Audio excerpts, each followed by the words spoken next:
दोस्तों नमस्कार, मैं हूं चेतन सिंह। आम मत की हमारी इस आज की खास पेशकश में आप सभी का स्वागत है। हमारी इस पेशकश में मेरे साथ दो खास मेहमान मौजूद हैं। सबसे पहले मैं इसमें आपका परिचय करवा देता हूं हरीश गुप्ता जी से। हरीश गुप्ता जी राजस्थान के बहुत ही चुने हुए और बहुत ही अनुभवी क्राइम रिपोर्टरों में से एक हैं। ये बीट बेहद महत्वपूर्ण भी है क्योंकि क्राइम जो है वो एक आम आदमी और एक समाज के रोजमर्रा की जिंदगी से जुड़ी हुई चीज है, जिसे जनता तक पहुंचाने में भी बहुत सारी जिम्मेदारियां होती हैं। आपको परिचय करवा दूं हरीश जी, दैनिक भास्कर, राजस्थान पत्रिका, दैनिक नवज्योति जैसे तमाम बड़े जो राजस्थान के न्यूज़पेपर हैं उनके साथ जुड़े रहे। 26 साल का इनके पास अनुभव है। श्रमजीवी पत्रकार संघ जो है राजस्थान का, उसके अध्यक्ष हैं। तो ये हमारे हरीश गुप्ता जी हैं। हरीश जी, बहुत बहुत शुक्रिया, आपने वक्त निकाला आज की हमारी इस खास पेशकश के लिए हमारे साथ जुड़ने के। हमारे साथ हमारे जो दूसरे साथी हैं वो पुलकित शर्मा जी हैं। पुलकित जी हैं वो आम मत के संपादक हैं और पिछले 18 वर्षों से ये लगातार राजस्थान के कई मीडिया घरानों में रहे हैं। राजस्थान पत्रिका, आउटलुक जैसी तमाम बड़े जो ब्रांड्स हैं उनमें ये लगातार अपनी पत्रकारिता करते रहे हैं। संपादकीय का भी इन्हें अनुभव है। और आम मत क्या है, क्यों ये राजस्थान के अब पत्रकारिता में महत्वपूर्ण है, क्या कुछ इसके नए लक्ष्य हैं, इसके बारे में पुलकित जी आपको कुछ ब्रीफ देंगे। उसके बाद आज का हमारा मुद्दा क्या है, किस पर हम चर्चा करने जा रहे हैं, उस पर हम फिर बात करेंगे। पुलकित जी। धन्यवाद चेतन, मैं बताना चाहूंगा कि आम मत की शुरुआत 2013 से हुई, वर्ष 2013 से। आम मत की हमने जो मुहिम रखी उसकी अगर आप पंचलाइन भी देखते हैं तो उसका पंचलाइन है आम लोगों की आवाज। बेसिकली सभी बात करते हैं कि हम आम लोगों की आवाज रखेंगे, हम आम लोगों की आवाज बनेंगे, लेकिन कहीं ना कहीं वो अपनी ये जो मुहिम होती है उससे पीछे हट जाते हैं या हटना पड़ जाता है प्रशासन के कारण, दबाव के कारण। हरीश जी इस बात से काफी वाकिफ रहे हैं कि कई बार ना चाहते हुए भी हमको वो लिखना पड़ता है जो लिखने की इच्छा भी नहीं होती है। तो हम लोगों ने यही सोचा कि जब 2013 के अंदर हमने इसकी शुरुआत करी कि हमें किसी भी प्रकार के दबाव में नहीं आना है। भले हमें हम कम में गुजारा कर लें, यानी कि हमारे को विज्ञापन नहीं मिले या कुछ भी हो, हमें कोई दिक्कत नहीं है, लेकिन आम जनता की जो आवाज है, आम जनता की जो परेशानियां हैं, उससे हम लोगों को अवगत कराएंगे। शासन के को, प्रशासन को वो जो आवाज है वो जो ये मुहिम में हरीश गुप्ता जी भी हमारे साथ में हैं। उनकी एक्सक्लूसिव स्टोरीज से नगर निगम की चूल्हे हिल चुकी हैं, उनके जो कहे जो घोटाले हैं वो हम लोगों ने उजागर किए। तो ऐसे ही और भी हमारे जो वरिष्ठ पत्रकार हैं वो हमें ऐसी खबरें प्रोवाइड कराते हैं, ऐसी चीजें, जानकारियां देते हैं जिससे शासन प्रशासन की जो कमजोरियां हैं और जनता को हो रही परेशानी हम अवगत करें। और मैं अब आपको चेतन से मिलाना चाहूंगा, चेतन के बारे में बताना चाहूंगा। चेतन 5 वर्षों से मीडिया ये लाइन के अंदर है, मीडिया के अंदर है। कई बड़े जो संस्थान है, जो चैनल है, उनके अंदर एंकरिंग कर चुके हैं, जैसे कि पत्रिका टीवी, सारा समय राजस्थान, इसमें ये एंकरिंग और रिपोर्टिंग कर चुके हैं। इनके अंदर एक खास बात पकड़ते हैं, लेकिन धीरे से नहीं, ये पूरा कस के पकड़ते हैं और चीजें निचोड़ करके निकालते हैं। ये चेतन की खासियत है। बहुत बहुत शुक्रिया परिचय कराने के लिए दर्शकों से पुलकित भाई। और हरीश जी, आपका भी स्वागत है। धन्यवाद। आज ये हमारी पहली पेशकश है, आपकी पहली शुरुआत है यूट्यूब पर, तो बेहद खास दिन भी है और खास चर्चा भी है। खास चर्चा जो पिछले 3 महीने से लगातार मेन स्ट्रीम मीडिया में टीआरपी की सबसे बड़ी खबर बनी हुई है। जी हाँ, हम बात कर रहे हैं सुशांत सिंह राजपूत की आत्महत्या केस की। आज 8 सितंबर 2020 है और महज 3 महीने पूरे घटनाक्रम को पूरे होने में 6 दिन बाकी रह गए। उससे पहले आज इसमें जो मुख्य जो सस्पेक्ट था, जिसका लगातार मीडिया जिक्र कर रहा था, रिया चक्रवर्ती और उसका भाई कोविक चक्रवर्ती। कोविक 4 तारीख को गिरफ्तार हो गया और रिया की गिरफ्तारी अब से कुछ देर पहले, जब हम ये वीडियो रिकॉर्ड कर रहे हैं, उनकी गिरफ्तारी हो गई है और उन्हें मेडिकल के लिए भी ले जाया गया है। उनकी गिरफ्तारी एनसीबी ने की है। हरीश जी हमें बताएंगे सुशांत सिंह राजपूत केस से इधर अब क्या आपको लग रहा है, ये मामला उस गुत्थी को सुलझाने के बजाय अब कहीं ना कहीं सेंटर बनाम स्टेट और एक ड्रग रैकेट का पर्दाफाश करने की ओर जा रहा है? मैं आपको एक चीज बता दूं कि ये केस केवल जो है, आज जो ये गिरफ्तारी हुई है, ये गिरफ्तारी ड्रग्स जो है वो इस्तेमाल करने की धाराओं में है, ना कि ड्रग्स सप्लाई करना या ड्रग्स किसी को जबरन देना, उन धाराओं में नहीं है ये। तो ड्रग्स इस्तेमाल करने की जो धाराएं हैं इनमें वैसे तो नॉन बेलेबल ऑफेंस है, लेकिन कोर्ट में बहुत इजीली उनको बेल मिल जाएगी। मैं आपको बहुत क्लियर कर दूं। और रहा सुशांत केस से, तो सुशांत केस तो जितना इसको मीडिया ने बिगाड़ा है, ये मैं हकीकत बता रहा हूं आपको, जितना ये केस इजीली सोल्व होता, मीडिया ने उल्टा उसको ज्यादा बिगाड़ दिया। अब ड्रग्स का इस बॉलीवुड से जो है वो बहुत सालों पुराना नाता है। मैंने कई स्टार्स देखे हैं जो ड्रग्स इस्तेमाल करते हैं। करीब 10 साल पहले की बात है, एक कलाकार जयपुर आए थे, तो ऐसी हमारे ऑफिस में आए तो चाय वाय पिलाने के बाद उन्होंने बड़े डरते हुए मेरे से बोला, यार यहाँ अफीम मिल सकती है? हमारा तो ऐसा कोई संबंध है नहीं। बोला अच्छा चलो मैं कर लूंगा व्यवस्था। तो मेरे को इसलिए वो चीज आज भी ध्यान आ गई कि इस बॉलीवुड के स्टार्स के कई लोग जो हैं उनका ड्रग्स से काफी नाता रहा है।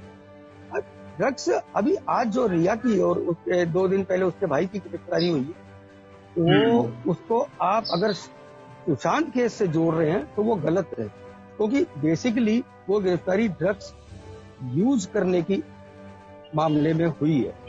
पुलकित भाई, आपको क्या लग रहा है आज जो रिया की गिरफ्तारी हुई है, अब इसके बाद ये केस, पहला सवाल किस ओर जाएगा?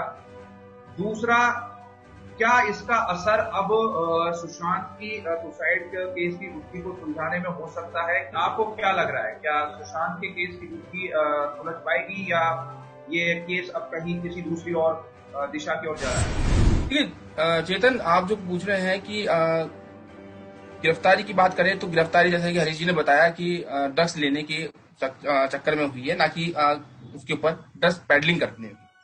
तो दोनों में ही अलग अलग सजाएं हैं, ठीक है। 6 महीने की सजा भी है और वो जैसे बता ही दिया है, उसके अलावा 10 साल और 1 लाख रुपए का जुर्माना है अगर किसी को आप उकसाते हैं तो ड्रग्स लेने के लिए। तो सब में अलग अलग धाराओं के अंदर अलग अलग आपको ऑफेंस की हिसाब से सजा मिल जाएगी। लेकिन बात यहाँ पर सुशांत, क्योंकि ये पूरा जो मैटर उठा है वो सुशांत, सीबीआई अपनी जांच करे, सीबीआई की एसआईटी बनाई हुई है, वो अपनी जांच कर रही है। लेकिन एनसीबी जब इन्वॉल्व हुई तो एनसीबी स्टार्ट करी उनके शोविक के और रिया के व्हाट्सएप चैट से। जब व्हाट्सएप चैट से दिक्कत ये है कि ये कहीं भटक नहीं जाए, और मुझे लग रहा है जहां तक कि ये भटक ही रही है। तो एक्चुअली में होना चाहिए जो गिरफ्तारी जिस चीज के ऊपर होनी चाहिए थी या जिस मुद्दे को लेकर, क्योंकि बॉलीवुड एक ऐसी इंडस्ट्री है जिसमें आज से नहीं बरसों से ड्रग्स चल रही है। वहां हर पार्टी के अंदर, हर चीज के अंदर अफीम, गांजा या मैरिजुआना जैसी जो ड्रग्स हैं वो इजीली अवेलेबल होती है। तो क्या ये पहले ये पता था ये? लेकिन सिर्फ मेरे जो लग रहा है कि ये अब ध्यान भटकाने वाली दिशा के अंदर लेके जा रहे हैं। एम्स की अगर हम बात करें तो फॉरेंसिक जो रिपोर्ट है, फॉरेंसिक जो टीम है वो अभी कर रही है जांच उसकी। कल जैसे कि पता लगा कि उन्होंने शक जाहिर किया है कि सुशांत सिंह को जहर देकर के उसकी हत्या की गई है। तो अभी विसरा का 17 तारीख को फिर से बैठक होनी है, उसके अंदर शायद वो बता दें कि एग्जैक्टली हुआ क्या, कि उनकी मौत जहर है या फिर आत्महत्या। क्योंकि जो पोस्टमार्टम किया था कूपर अस्पताल के डॉक्टर्स ने, तो यहाँ पर निशान थे, उसको नजरअंदाज, तो उसके ऊपर भी सवाल उठाए एम्स की टीम ने। अब रिजल्ट क्या निकलता है क्या नहीं, हम अभी से परसेप्शन कुछ दे नहीं सकते। लेकिन अभी जहां तक जो है, मीडिया ने काफी ज्यादा जबरदस्ती का हाइप बना दिया।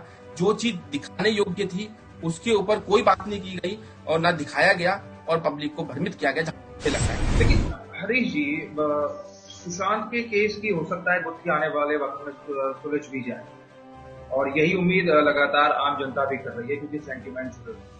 लेकिन लोग इसलिए भी खुश हैं कि चलिए उस गुत्थी को सुलझने में चाहे वक्त लग जाए, लेकिन कम से कम जो बॉलीवुड का शाह काला चेहरा है, जो ड्रग रैकेट्स हैं, या नशे का जो वहाँ खुला व्यापार चलता है, कम से कम उसकी कमर तोड़ने की एक शुरुआत हो चुकी है। क्या इस पूरे घटनाक्रम को इस तरीके से भी लिया जा सकता है? हाँ, मैं आपको एक बात बताऊं कि ड्रग्स कनेक्शन इस बॉलीवुड का इतने सालों से है कि इतनी आसानी से खत्म नहीं हो सकता। नारकोटिक्स ब्यूरो इसमें अभी एक बार ये जो गिरफ्तारी हो रही है, क्योंकि अपने देश में एक सिस्टम है कि कभी भी मूल जो है लास्ट पॉइंट तक नहीं पहुंचा जाता, और जो हरदम मारे जाते हैं, जो निशाने बनाए जाते हैं, वो छोटे प्यादे मारे जाते हैं। तो एक्चुअल में अगर आप ठिकाने तक पहुंचोगे तो कभी दिक्कत नहीं आएगी। ये और इस केस में मैं आपको आज ही बता रहा हूं कि न तो ये ड्रग्स कनेक्शन को खत्म कर सकते हैं और ना वो होगा, क्योंकि ये ठिकाने तक पहुंचेंगे नहीं। ये तो ये देखेंगे कि हाँ जहां तक अपना हो गया। और एक्चुअल में एक कारण और है कि ये ड्रग्स और इस टाइप की जो चीजें हैं, इनमें इतने बड़े नाम इन्वॉल्व होते हैं कि वहां तक पहुंचने में भी इनको परेशानी आ जाती है। बिल्कुल सही बात है। बरसों वास्तविकता ये है, आप ये देख लो कि आज इतने सालों से तो दुबई में बैठा एक बदमाश इनके हाथ में नहीं आया। क्या करोगे आप? वो पाकिस्तान में बैठा हुआ एक बदमाश इनके हाथ में नहीं आया। तो ये सिर्फ लीपापोती करके ये यहीं खत्म हो जाएगा। छोटे मोटे जो प्यादे हैं, जिसने किसी ने सप्लाई की होगी, लेकिन ये नारकोटिक्स ब्यूरो भी यहां तक नहीं पहुंच पाएगी कि जिसने सप्लाई की उसके पास कहां से आया, या जिसने उसको दिया उसके पास कहां से आया। लास्ट पॉइंट तक ये पहुंच ही नहीं पाएंगे, उससे पहले ये फाइल क्लोज रहेगी। बिल्कुल, और यही कहीं ना कहीं इसी वजह से सिस्टम पर सवाल भी उठा दिए जाते हैं हरीश जी, कि जो मुख्य सरगना या जो मुख्य कर्ता होता है इन सब चीजों के पीछे, उस तक या तो पहुंचा नहीं जाता या पहुंचने नहीं दिया जाता। दोनों तरह की इसमें चीजें हो सकती हैं। बहरहाल देखना होगा क्या ये एक शुरुआत होती है या ये एक मुकाम तक पहुंचता है, ये पूरा घटनाक्रम बॉलीवुड के ड्रग कनेक्शन को तोड़। लेकिन पुलकित भाई, एक चीज और है इस पूरे घटनाक्रम में, और वो है कि अब इसमें एक नया एंगल और जुड़ गया है, और वो है कंगना रनौत का, जो लगातार सुशांत सिंह राजपूत की हत्या को लेकर के आवाज उठा रही थी। वो कह रही थी कि आत्महत्या नहीं है, ये एक तरीके की हत्या है। उसमें साइकोलॉजिकल वॉर भी वो लगातार उसकी बात कर रही थी, और कई तरह के उसमें एंगल भी आ गए। अब आखिरकार महाराष्ट्र सरकार बनाम कंगना रनौत होता हुआ देख रहे हैं हम लोग, और उसके बीएमसी ने भी नोटिस चस्पा कर दिया है।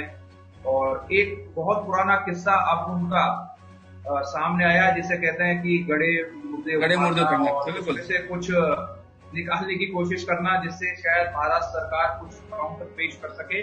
कितनी उम्मीद लग रही है महाराष्ट्र सरकार को उस पूरे गड़े मुद्दे उखाड़ने को लेकर के? आपको क्या लगता है कि कंगना की कोई दिक्कतें बढ़ सकती हैं या वो सेफ जोन में? देखिए चेतन, हम आमद जो है सुशांत मर्डर केस या आत्महत्या केस जो भी कहेंगे इसको, अभी हाल फिलहाल तो हम आत्महत्या कहते हैं। तो आत्महत्या केस की हम लोग शुरुआत से नजर बनाए हुए, लगातार पल पल हम लोग ब्रेकिंग के जरिए भी और खबरों के जरिए भी हम पल पल की अपडेट दे रहे हैं। हमारा काम एक से बढ़कर एक जो हमारे रिपोर्टर से वो कर रहे हैं कि क्या इसके अंदर एग्जैक्टली। जहां तक कि जब सुशांत की मौत हुई तो सबसे पहले जो बयान जारी किया वो किया कंगना रनौत ने, राइट। अब जब ये तो पूरा मैटर अलग चला, लेकिन 1 सितंबर को उन्होंने ट्वीट किया और उसमें कहा गया कि उनको डर लगने लगा है और मुंबई पीओ के जैसा हो गया है, ठीक है। इसके ऊपर उनके संजय राउत ने उनके ऊपर हमला किया जुबानी। अनिल देशमुख ने जो गृह मंत्री है महाराष्ट्र के, उन्होंने भी हमला किया, वो भी जबानी हमला कर दिया। उन्होंने कहा कि इन दोनों ने उनको एक हिदायत दी, उनको नसीहत दी कि भैया आप अगर आपको डर लगता है तो आप मुंबई मत आइए। उसके बाद में रेणुका शर्मा के भी बयान आने लगे। अब जब इनके ऊपर ऐसे वार होने लगे तो कंगना रनौत ने 2 तारीख को फिर से एक ट्वीट किया। इसमें उन्होंने पीओ की जगह अब तालिबान को वर्ड को यूटिलाइज किया। तो इसके बाद जब ये बातचीत पूरी, जब ये पूरा बयानबाजी स्टार्ट हुई, तो इसमें बीजेपी भी इन्वॉल्व होने लग गई, जदयू भी इन्वॉल्व हो गई। खुलेआम चेतावनी दे रही है संजय राउत को और शिवसेना को या सरकार को कि मैं 9 तारीख को आ रही हूँ, तो आप रोक सके तो रोक ले, किसी की नहीं है मुंबई। के बाद में कल जो ये घटनाक्रम हुआ, उनको वायु श्रेणी की सुरक्षा दी गई। तो इससे देखा जाए तो केंद्र और अब राज्य सरकार, क्योंकि राज्य सरकार से उनके ऊपर बात करी थी जुबानी, तो अब ये चालू हो गई है। अब वो केंद्र सरकार बनाम राज्य सरकार हो गई है। उधर वायु श्रेणी जैसे ही मिली तो उनके ऊपर बीएमसी ने उनके ऑफिस वहां पर छानबीन करने लग गई, जो भी करने लग गई। उन्होंने एक वीडियो भी ट्वीट किया था कंगना रनौत ने, जिसमें ये कहा गया कि बीएमसी के जो अधिकारी वो कह रहे हैं कि उस मैडम की करतूत को सब भुगतेंगे। तो ये इसका मतलब आप समझ सकते हैं कि जब ये वीडियो के अंदर ये दिखाई दे रहा है कि वो बीएमसी कर्मचारी ये बोल रहे हैं कि मैडम की करतूत को सब भुगतेंगे, तो ये चीज अलग ही है, ये अलग लेवल पे चल रही है ये पूरी कथा। ड्रग्स कनेक्शन की अगर आप बात करें अध्ययन सुमन वाली, तो इंटरव्यू अध्ययन सुमन ने काफी टाइम पहले दिया था। कंगना रनौत तो अभी कह रही है कि मुझे विसल ब्लोअर बना दीजिए आप, तो मैं नाम बता देती हूँ। क्या कंगना रनौत की बात नहीं मानी जानी चाहिए? अगर आप अध्ययन सुमन के इंटरव्यू के आधार पर आपने कंगना रनौत के आधार पर बयान के आधार पर भी आप दर्ज कर सकते हैं, आप उनसे नाम लीजिए और बयान कीजिए। लेकिन बात केस दर्ज की नहीं है, बात सिर्फ चल रही है केंद्र बनाम राज्य है, क्योंकि जब से सीबीआई के पास गया ये केस, तब से सब कुछ चीजें राज्य के हाथ से गई और सेंट्रल के पास में आ गई। जब सेंट्रल के पास में आ गई तो बट ऑब्वियस सी बात है, शिवसेना और केंद्र में बीजेपी है, दोनों की बननी। बिल्कुल। हरीश जी, क्या आप हमें सुन पा रहे हैं? बिल्कुल, आवाज आ रही है। बिल्कुल। हरीश जी, इसमें एक महत्वपूर्ण चीज और है इस पूरे घटनाक्रम में लेके, चूंकि आपका बहुत लंबा अनुभव है क्राइम की खबरों को लेकर के, और साथ ही इसमें एक एंगल राजनीति का भी है जो शायद पर्दे के पीछे है और जिसे दिख रहा है वो देख पा रहा है उसे, और अगर कोई देखना भी चाहे तो भी वो समझ रहा है कि क्या इसके पीछे पॉलिटिकल मोटिव्स हैं, क्या पॉलिटिकल गोल्स हैं। बिहार चुनाव को लेकर के ये पूरा जो केस है उसे आप पॉलिटिकली या क्राइम की नजर से कैसे देखते हैं? क्योंकि क्राइम का एक बड़ा हिस्सा राजनीति से भी जुड़ा हुआ है। आपको पता है कि राजनीति में या राजनीतिक पार्टियों में या राजनेताओं में क्या स्तर है अपराध का, क्या कुछ वहां होता है, किस तरीके का नेक्सस होता है।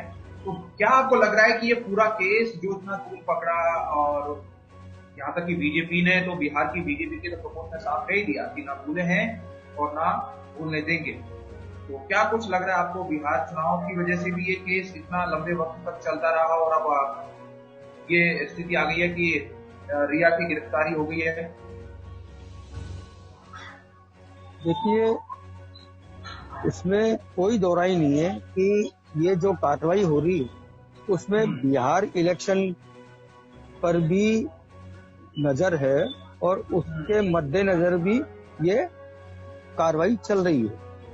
अब आज सबसे बड़ी बात देखो कि इतना कुछ होने के बाद में जो ये छानबीन इनकी चल रही थी, पहली बात तो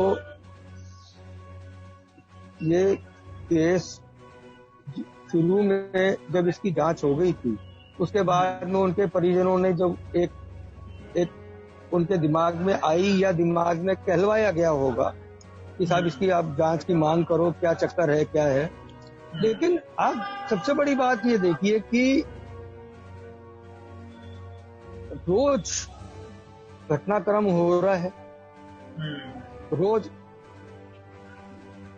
सुसाइड केस के बाद मिश्रा की जांच से मुझे आज तक कुछ बहुत ज्यादा कुछ डिफरेंस मेरे को नजर नहीं आता, क्योंकि हरीश जी मैं तो आपको यहाँ पे माफी चाह रहा हूँ, मैं आपको रोक रहा हूँ क्योंकि आपने बहुत महत्वपूर्ण चीज की बात की है। लगातार मीडिया, मेन स्ट्रीम मीडिया की कहें तो वो रोज ये इस तरह का शो कर रही थी कि बस अब इसका खुलासा हो जाएगा, आज नहीं तो कल और कल नहीं तो परसों, और कुछ बड़ा घटनाक्रम होने वाला है। लेकिन रिया की गिरफ्तारी का एक मसला अलग चला गया। सबको पता है कि वो ड्रग भेजने को लेकर के है, और क्या क्या धाराएं होंगी वो भी पता चलेगा। लेकिन आपने जो विस्तार रिपोर्ट के बारे में बताया, आपका तो अनुभव है, क्या विस्तार रिपोर्ट से आज तक ऐसा कोई केस आपको याद है, या कभी पुलिस को मदद मिली हो सुसाइड की गुत्थियों को सुलझाने में, या किसी और तरह की जो रिपोर्ट होती हो उनसे, कि ये आत्महत्या ना होकर के हत्या है, और हत्या है तो फिर किस तरीके से हुई है? सर देखिए, विस्तार रिपोर्ट से तो वैसे आज तक मेरे को तो एक भी केस याद नहीं आ रहा कि जिसमें कोई बहुत बड़ा कोई चेंज आया हो पूरी एकदम घटनाक्रम में। और एक केवल जो इनको डाउट जा रहा है, क्योंकि बेसिकली क्या होता है कि जब आप, फांसी एक ऐसी चीज है जो आत्महत्या भी है और एक हत्या भी होती है, क्योंकि आपके हाथ बांध के और आपको फांसी पे लटका दिया गया, वो मर्डर हो गया, और अगर आपने खुद लटक गए तो वो सुसाइड हो गया। अब संकट क्या आता है कि जब एक जो पुलिस की जांच जो होती है उसमें यह होता है कि अगर कोई आदमी को जबरन फांसी पर लटकाया गया है तो वो बचने के लिए वो अपने हाथ से उस रस्सी को खींचने की कोशिश करेगा या ढीली करने की कोशिश करेगा, है ना। तो क्या है, नाखून के निशान जो है वो गर्दन पे आते हैं। प्राइमा फेसी यही देखा जाता है कि गर्दन पे कोई निशान तो नहीं है नाखून के, या कोई संघर्ष करने के निशान तो नहीं है। उस आधार पर यह तय कर लिया जाता है कि ये सुसाइड है या मर्डर है। अब इन्होंने ये संभावना जताई है कि भाई इसको पहले कोई जहरीला चीज देके या नशीली चीज देके और नशे की हालत में इसको फांसी पे टांग दिया गया। उस चीज के लिए ये विसरा, हालांकि विसरा से मेरे को तो ऐसा कोई केस याद आ नहीं रहा कि जिसमें कोई बहुत मेजर चेंज हुआ हो। अब ये इसमें कैसे करेंगे मेरे तो समझ से परे है। बाकी मैं आपको बता देता हूं, ये नो डाउट अभी चूंकि ये इसमें काफी कुछ होना है, तो इसलिए भविष्य के घर में है और जांच का विषय है, कोर्ट भी इन्वॉल्व है और सीबीआई जैसी संस्था इन्वॉल्व है, तो अपने को कुछ कहना भी ठीक नहीं है। लेकिन बिल्कुल देखिए, जल्दबाजी में अभी आप बिल्कुल सही कह रहे हैं, आप बहुत जल्दबाजी में कुछ कह देना या किसी निष्कर्ष पे पहुंच जाना भी ठीक नहीं। चेतन जी, जल्दबाजी भी है, ईडी भी है, सीबीआई भी है। हाँ नहीं, और सबसे बड़ी बात है, अगर जल्दबाजी में हम कुछ बोलेंगे तो हमारे में और उन इलेक्ट्रॉनिक मीडिया वालों में कोई फर्क नहीं रहेगा जो पहले ही खुद ही निष्कर्ष कर लेते हैं। बिल्कुल, इस पूरे केस की बिल्कुल हरीश जी, मैं इसमें भी साथ में चाहूंगा कि आप कमेंट करें। जब से ये घटना सामने आई उसके बाद से लगातार, मैं नाम नहीं लूंगा लेकिन लोग समझ जाएंगे क्योंकि बेहद समझदार है, देश के 2 प्रतिष्ठित इलेक्ट्रॉनिक मीडिया चैनल लगातार टीआरपी की दौड़ में एक दूसरे को पछाड़ने के लिए क्या कुछ नहीं कर रहे हैं, क्या कुछ ऑन एयर नहीं गया है, ये पूरे राष्ट्र ने देखा है। क्या कभी आपने अपने कैरियर में कभी किसी केस में, सुसाइड केस में या किसी हाई प्रोफाइल केस में मीडिया किस तरह की रिपोर्टिंग देखी है? इससे पहले चाहे वो आरती तलवार का उदाहरण ले लें, उसमें भी लगातार कई सवाल उठते हैं, लेकिन वो एक अलग तरह की रिपोर्टिंग थी, आपको तो उसका पता ही होगा। क्या उम्मीद थी कि इस तरह की रिपोर्टिंग होगी, और अगर हुई है तो क्या आप इससे कितना इत्तेफाक रखते हैं? क्या कुछ कहेंगे पहले तो मीडिया के? देखिए चेतन जी, मैं आपको बता दूं, मीडिया का रोल जो इसमें रहा है वो बड़ा, मेरी नजर में वो शेमफुल है। इनको ये तो ऐसे इन्वेस्टिगेशन कर रहे हैं जैसे ये खुद ही सीबीआई का पार्ट हो, और सुबह से लेके शाम तक मतलब वो पीछा कर रहा है, वो अपने हिसाब से वो कंक्लूजन निकाल रहा है कि हाँ ऐसा नहीं ऐसा हुआ होगा, ऐसा नहीं ऐसा हुआ होगा। वो कुछ चैनल ने तो उसको ड्रामेटिक भी दिखा दिया कि ऐसे फांसी लगाई होगी, ऐसे उतारा होगा। मतलब ये ऐसे ट्रीट कर रहे हैं जैसे ये खुद ही सीबीआई के बाप हो। इस तरह से जो है, अच्छा उसमें भी एक और, आपकी टीआरपी के चक्कर में अगर किसी ने इसका रिया का इंटरव्यू ले लिया तो दूसरा फिर उसको वो बिना वजह रिया का दुश्मन हो गया क्योंकि उनके चैनल पे उसका इंटरव्यू नहीं हुआ। अब वो उसको बिल्कुल, वो उसकी गलती है नहीं है, वो एक सेकंड पार्ट, वो अलग पार्ट है, वो जांच का विषय है, लेकिन वो उससे पहले उसको दोषी ठहराने में लग गया है। हरीश जी, राष्ट्र बात कर रहा है और मीडिया भी बात कर रहा है कि सुशांत को हम न्याय दिलाएंगे, लेकिन इसमें एक रोचक है बड़ी चीज जो मैं 2-3 दिन से देख रहा था। ये दोनों बड़े चैनल नाम नहीं ले रहे हैं सीधा, लेकिन विज्ञापनों के जरिए या नीचे ब्रेकिंग या टिकर के जरिए एक दूसरे का काउंटर कर रहे हैं, ओपन में चैलेंज कर रहे हैं, चुनौती दे रहे हैं उसके स्थान को। बिल्कुल सही है, मैं बता रहा हूं ना, अगर वही रिया अगर उनके चैनल में आ जाती तो वो जो आज रोल निभा रहा है वो दूसरे चैनल में निभा रहा होता। सिर्फ अपनी टीआरपी बढ़ाने के लिए, अगर ये जब तक सुशांत केस नहीं उठा था उससे पहले इनको केवल कोरोना नजर आ रहा था। अब इनकी नजर में कोरोना तो गायब ही हो चुका है एकदम। अब इनको केवल ले दे के सुशांत केस भी भूल गए, इनको केवल रिया ध्यान है। ये मैं बहुत खुले शब्दों में कह रहा हूं, इनको ये सुशांत केस भूल गए, इनको आज केवल रिया ध्यान।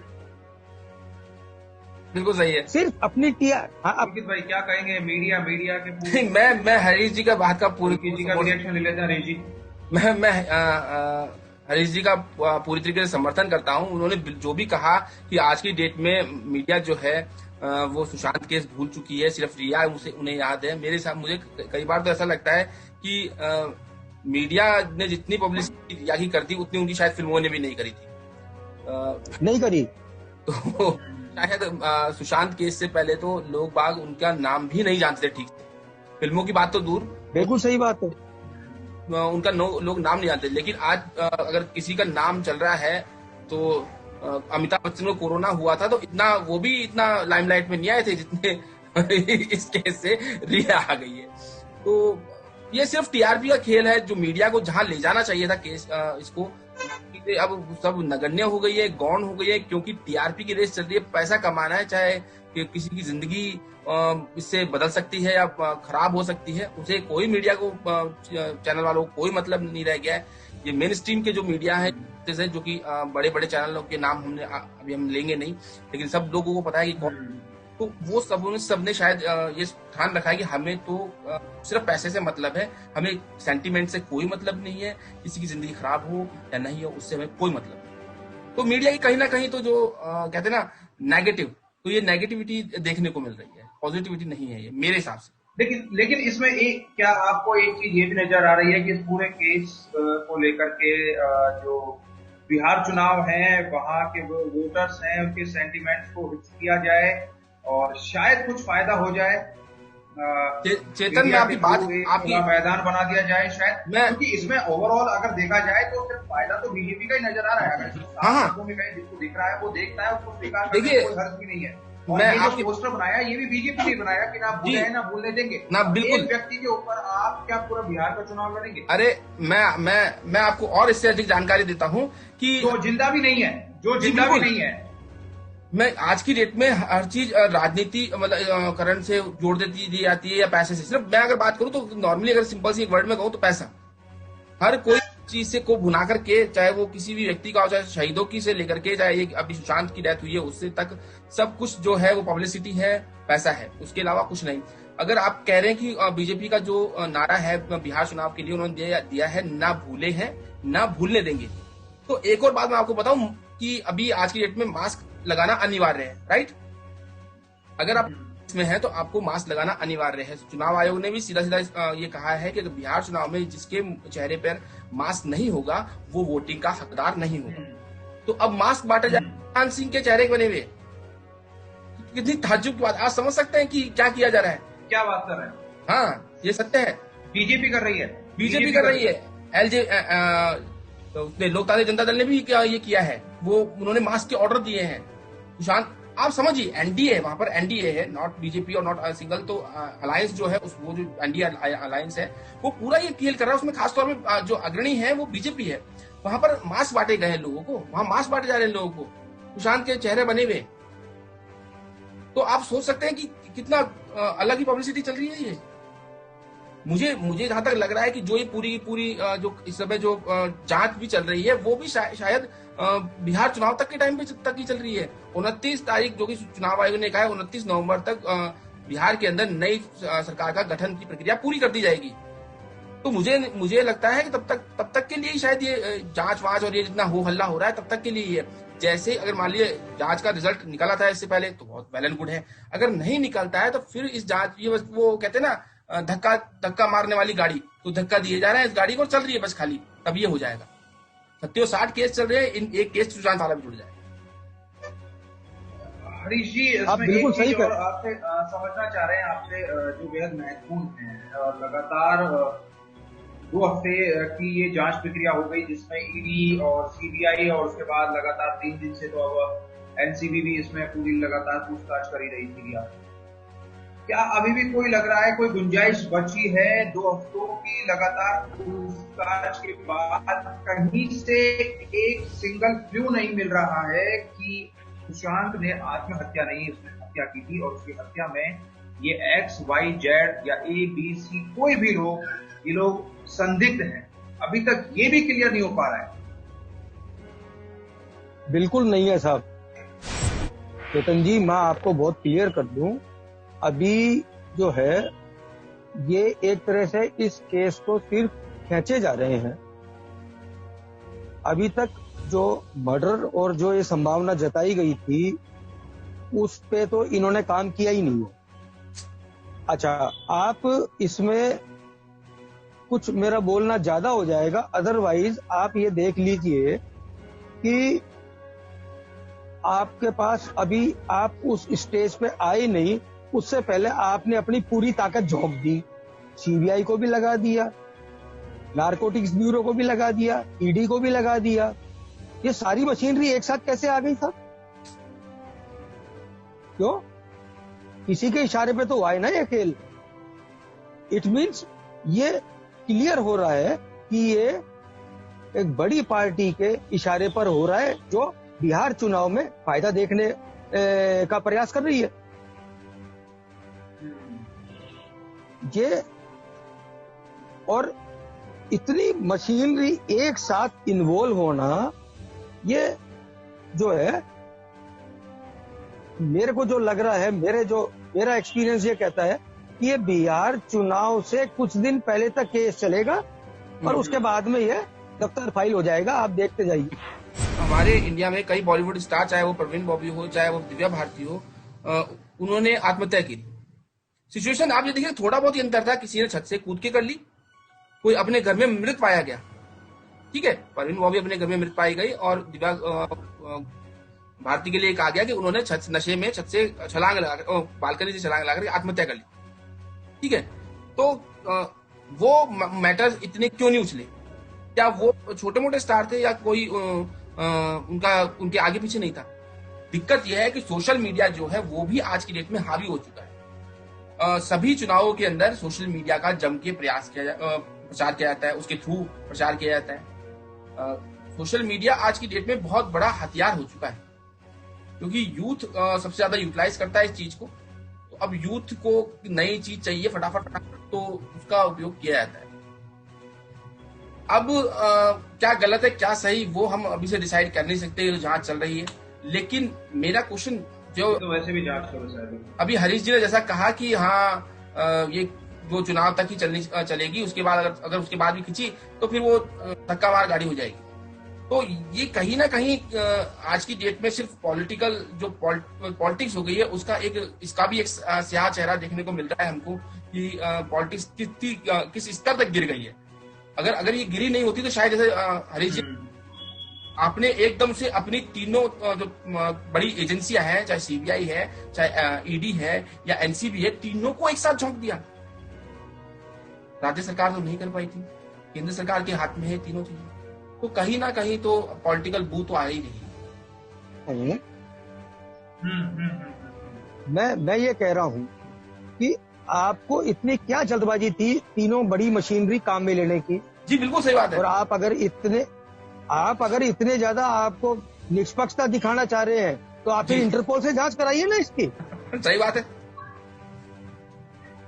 आप इंटरपोल से जांच क्यों नहीं कराते? आप तो बिल्कुल मशीनरी यूज कर रहे हो आप। मैं बिल्कुल सही आपकी बात से पूरी तरह समर्थन करता हूँ इस बात का। ये तो देखिए कुछ नहीं, ये इसको पॉलिटिकल स्टंट बना दिया इन्होंने। बिल्कुल सही।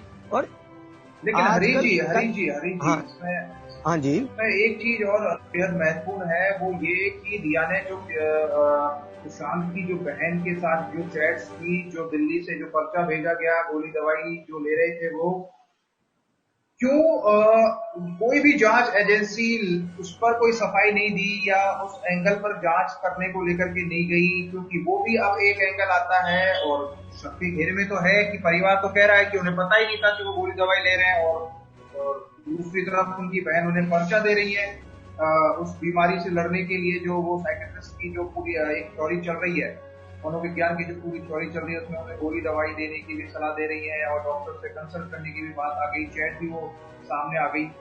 तो क्या लग रहा है आपको कि खुली आंखों से कुछ चीजों को छोड़ दिया जा रहा है और जो टारगेट है या कर किए जाने चाहिए सिर्फ वही हो रहा है? चेतन जी, ऐसा है, ये जांच अभी जहां होनी चाहिए ना उस दिशा में कर ही नहीं रहे। बिल्कुल, इनको तो जांच अभी खींचनी है, किसी तरह खींचे जांच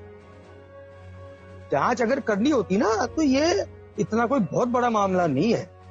अभी पुलकित जी बता रहे थे दिव्या भारती वाला मामला। जी बिल्कुल, दिव्या भारती वाला मामले जो था उसमें तो आप अगर और भी बहुत आसान रहता, क्योंकि आरोप उस टाइम भी लगे थे कि किसी ने छत से धक्का दिया गया है। हाँ। लेकिन उस टाइम सोशल मीडिया इतनी क्या बिल्कुल भी अस्तित्व में नहीं थी, इसलिए मोबाइल से नहीं थे मेरे पास लोगों के। हाँ, मोबाइल भी नहीं थे और वो मामला उस टाइम ही वो दब के रह गया। लेकिन सुसाइड जो ये आपके हैंगिंग केस में, उसमें फिर भी बड़ा आसान रहता है, मतलब बड़ा दुविधा वाला होता है, लेकिन छत से धक्का देने वाले में तो बहुत आसान होता है। बिल्कुल। लेकिन इनको तो क्या है, एक्चुअल में मामला लिंगर ऑन करना है कि जब तक वहां के इलेक्शन पीक पे नहीं आ जाए तब तक इसको कम से कम घसीटो आप। बिल्कुल। रिया की इस गिरफ्तारी के बाद अब पहली चीज, सुशांत की हत्या की गुत्थी सुलझाना आसान है या नहीं है, पहले तो दर्शकों को ये समझ लेना जरूरी है। तो एक एक कमेंट हरीश जी और पुलकित जी आप दोनों से मैं चाहूंगा एक एक मिनट में, क्योंकि वक्त बहुत कम है। देखिए चेतन, मैं आपको बताना चाहूंगा कि जैसे कि मैं सिंपल सी एक बात कहना चाहूंगा, दो टूक बात, कि जब तक सही दिशा में जांच नहीं की जाएगी तब तक ये गुत्थी नहीं सुलझेगी। जांच की का जो दायरा है वो अलग दिशा में जा रहा है, भटक गया है पूरी तरीके से। जांच किसी भी और दिशा में होनी चाहिए थी। हरीश जी आपका तुरंत कमेंट। चेतन जी, मैं पुलकित जी की बात से एकदम सहमत हूँ और मैंने पहले भी ये बात बोली है कि जांच जिस चीज की करनी चाहिए थी ये उसकी नहीं करके ये मामले को लिंगर ऑन कर रहे हैं। और इन जो अभी ये जो कर रहे हैं उससे फिलहाल सुशांत केस की मौत की गुत्थी सुलझने वाली नहीं है। मैं उसको आत्महत्या भी नहीं कह रहा, मैं उसको मर्डर भी नहीं मैं कह रहा, मैं कह रहा हूँ उसकी मौत की गुत्थी सुलझने वाली नहीं है। बिल्कुल। खास चर्चा में फिलहाल इतना ही, काफी वक्त हो गया है, रिया की गिरफ्तारी हो गई है और विपक्ष भी लगातार हमलावर है, कभी जवान में सही, बहुत मुखर होकर नहीं, लेकिन विपक्ष के कुछ लोग तो कह ही रहे हैं, सोशल मीडिया पर भी देखने को मिलता है कि जो पूरा जांच है या इतनी जांच एजेंसियों का एक साथ एक ही केस पर लग जाना है, और जिस तरीके से मीडिया ट्रायल हो रहा है, मीडिया की भी जिस तरीके से जो इसको दिखाने, इस खबर को दिखाने के तौर तरीके हैं, वो कहीं ना कहीं जाकर के बिहार चुनाव के इर्द गिर्द जाकर के ठहर जाते हैं। कई इसमें एंगल हैं जो लोग देख पा रहे हैं या जो लोग निष्पक्ष होकर के देखना चाहते हैं, उन्हें समझ में आ रहा है कि कहाँ कुछ चीजें छूट रही हैं। जैसे हमने जिक्र किया सुशांत और उनकी बहन की आपस की चैट का, जो दिल्ली से पर्चा जाता है दवाई के लिए। ठोस जांच, ठोस पूछताछ अभी तक नहीं हुई, कब होगी इसका भी पता नहीं। उम्मीद की जानी चाहिए कि उनसे भी चर्चा होगी, उनकी बहन से भी, उनके पिता से भी, सबसे चर्चा होगी। अगर सुशांत को न्याय मिलना है तो फिर जरूरत हो तो आप उनकी बहन, उनके पिता, उनके दोस्त सबको बुलाइए, काम करवाइए यही एक तरीका हो सकता है। हरीश जी, क्या ये तरीका जायज है जो मैं कह रहा हूँ, जो मेरी अपनी समझ कह रही है, या मैंने जो देखा है कि सिर्फ एक बिल्कुल सही कह रहे हो आप, सबको जो सम्मिलित हैं, जो इर्द गिर्द थे, जो टच में, बिल्कुल सही बात, बिल्कुल सही है। प्रश्नों को इतना ही कहते चले कि आप भी सजग रहें, भावुक ना हो, कम से कम तथ्यों को देखें, उन्हें परखें, कोशिश करें कि क्या कुछ आपको दिखाया जा रहा है, क्या कुछ तरीका उसको दिखाने का हो सकता है, और अगर जो दिखाया जा रहा है उसके पीछे क्या मकसद हो सकता है। साथ में एक अपील आपसे, हमारे इस आम मत इंडिया यूट्यूब चैनल को सब्सक्राइब करें, इस वीडियो को जरूर से जरूर लाइक करें, शेयर करें, ताकि हमारा हौसला बढ़े। और हम आपसे वादा करते हैं कि हर रविवार को एक बड़े मुद्दे पर हम चर्चा करेंगे। हमारे साथ पुलकित भाई भी मौजूद रहेंगे, हमारे साथ हरीश जी भी मौजूद रहेंगे, जो क्राइम के बड़े घटनाक्रम रहेंगे, जो अलग अलग घटनाक्रम रहेंगे, पॉलिटिक्स हो, क्राइम हो, सामाजिक हो, आर्थिक हो, हर अपने अपने सेक्शन के अपने अपने मास्टर जो लोग हैं, जो अनुभवी लोग हैं, वो हमारे साथ होंगे। चर्चा होगी, निष्पक्ष चर्चा की बात कोशिश करेंगे। आम आदमी का जो लहजा होता है, आम आदमी का जो तरीका होता है बातचीत का, चर्चा करने का, वही होंगे। क्योंकि एक बड़ी बात मैं कह रहा हूं, एसी वाले स्टूडियो में बैठकर 15 ग्राम मेकअप पोतने से इस देश की आम आदमी की बातचीत, उसकी समस्याओं का समाधान नहीं होगा, ये आप तय कर लीजिए। अगर आपको लग रहा है कि वो एंकर जो जोर जोर से चिल्लाते हैं वो आपकी समस्याओं का समाधान कर देंगे, किसी को न्याय दिला देंगे, तो फिर इतिहास उठा के देखिए कि मीडिया ट्रायलों का क्या हश्र हुआ है। बिल्कुल सही। बहुत बहुत शुक्रिया आज की चर्चा के लिए, बहुत बहुत धन्यवाद। धन्यवाद।